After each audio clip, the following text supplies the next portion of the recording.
뉴스바우 등호 현주 기자, 세상소리 뉴스 등호 보이스 오브 월드, 펠로시 미국 하원의 장을 패싱했다는 윤석열 대통령을 향해 쓴소리를 낸 유승민 전 의원 얘기를 들어본다.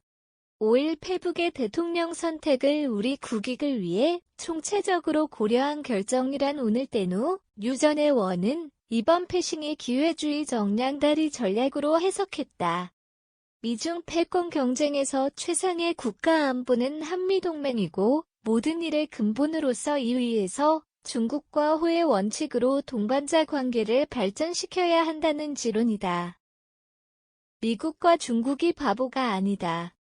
특히 군사안보 경제과 합기술이 하나로 돌아가는 국제정세에서 양측 모두에게 버림받을 수 있는 위험이 상존한다고 한다. 유 전 의원은 문재인 트럼프 시절 진보 정권의 균형자 외교를 넘어 상호 신뢰의 바탕을 둔 한미동맹을 바탕으로 진정한 동맹관계 복원을 주문했다.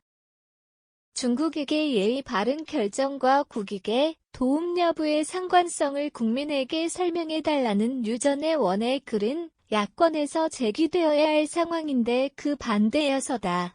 김혜겸 의원은 대통령을 칭찬하게 될 줄 몰랐다. 우상호 위원장은 4일 국회 기자간담회에서 꼭 만나지 않아도 크게 문제는 없다는 해석을 냈다. 바이든 대통령과 나눈 여러 차례의 대화로 볼 때 한미동맹 자체에 큰 균열이 있는 게 아니라 마침표.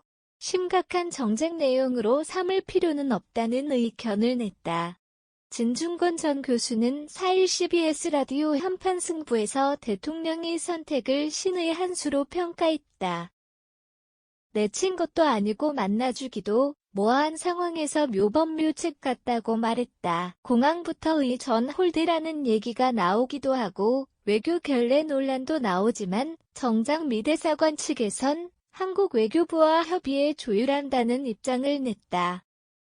세계 최강 미국의 하원의 장인 바람에 의 전이나 결례 등 다양한 의견과 해석이 나오긴 한다. 윤 대통령은 반도체 산업 육성에 정부의 명운을 거는 듯하다. 한국 정부는 친미 성향의 삼성 등 대미 반도체 투자를 적극적으로 권장하면서도 미래 먹거리로 삼은 국내 반도체 기술 산업 입장은 유보하고 있다. 중국 관계는 미국, 타이완, 한국 정부 모두 예민한 입장이다. 미국은 자국 주도 경제안보 틀에 반도체 공급망인 칩4동맹 가입을 한국에 촉구하고 있다. 장기 집권을 앞둔 시진핑과 중국은 이번 타이완에 적극적인 군사행동을 보였다. 한국을 향해 미국 주도 칩4동맹 가입에 강력한 위협성 경고를 냈다. 이번 타이완 사태를 볼 때 반도체 산업 관련 국익3법에서 윤 대통령이 선택한 펠로시 통화가 장기적으로 어떤 변수로 작용할지 예측은 안 된다. 펠로시 하원의 장을 환대하고 미국의 변함없는 우방임을 대내외에 천명했더라면 어땠을까? 이도 동북아 정치 지형에 어떤 변수로 작용할지 예측은 안 된다.